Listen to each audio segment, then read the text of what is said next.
right? And this is every one of your habits of thought.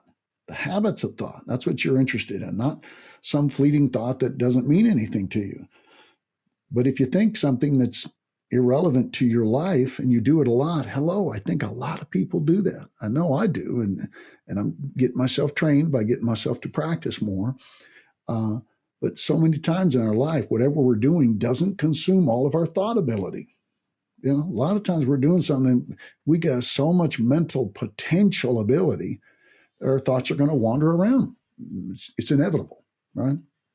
When you strengthen your mind and you practice silence driven by fundamental words that engage your brain to think effectively at any point in time, at all points in time, that's when you enjoy a better life, all right? So then same simple, the last thing was purpose. You know, what's the purpose of the thought? Look at this. So this guy, gal, whatever, is praising that his body or her body's improving, right? That's the purpose of this thought. This thought is going, hey, my body is improving.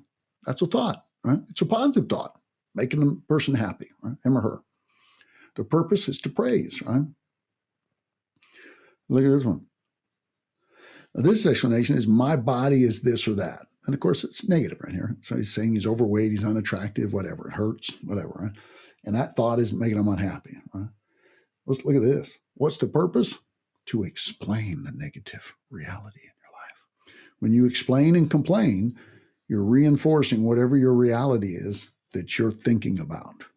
Free yourself from negative complaining and explaining, and program yourself to be positive and effective. Not just positive. Being positive is cool, but you got to take care of something. You got to get something done, right? You got to take care of your life. And that's where you want it to be positive and functional. And it's going to be positive and functional because you have a purpose, and that's to be happy.